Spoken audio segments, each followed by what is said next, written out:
إن الحمد لله نحمده ونصلي على رسوله الكريم أما بعد فأعوذ بالله السميع العليم من الشيطان الرجيم من همزه ونفخه ونفسه بسم الله الرحمن الرحيم۔ آج میں آپ حضرات کے سامنے جادو کی تعریف بیان کروں گا کہ جادو کسے کہتے ہیں اور کس راوی نے اس کی تعریف کو کیسے بیان کیا ہے۔ جادو کے لیے عربی زبان میں سحر کا لفظ استعمال ہوا ہے، جس کی تعریف علماء نے یوں بیان کی ہے۔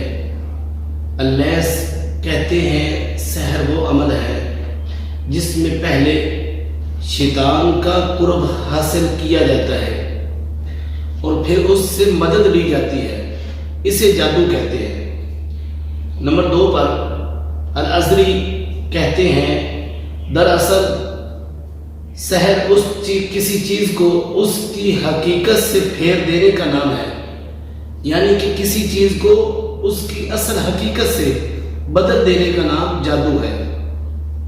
نمبر 3 پر ابن منظور اس کی توجیہ بیان کرتے ہوئے لکھتے ہیں کہ ساحر جادوگر جب باطل کو حق بنا کر پیش کرتا ہے اور کسی چیز کو اس کی حقیقت سے ہٹ کر سامنے لاتا ہے تو گویا وہ اسے دینی حقیقت سے پھیر دیتا ہے۔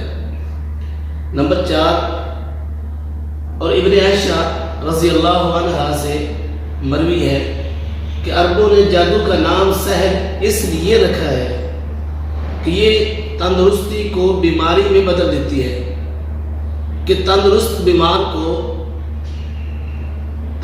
انسان کو بیماری کی شکل میں بدل دینے کو جادو کہتے ہیں۔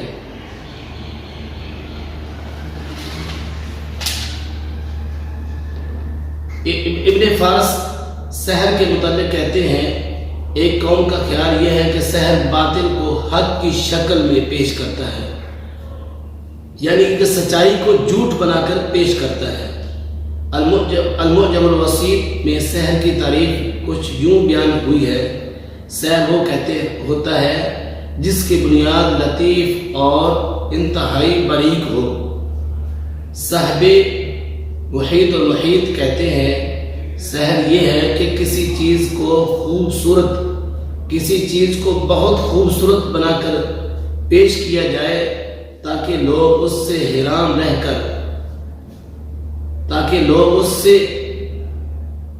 حیران ہو کر رہ جائیں۔ یہ ہے جادو کی تعریف جو علماء کرام نے بیان کی ہے اور میں نے آپ کو سنائی ہے۔ اللہ تعالیٰ ہمیں سمجھنے کی اور عمل کرنے کی توفیق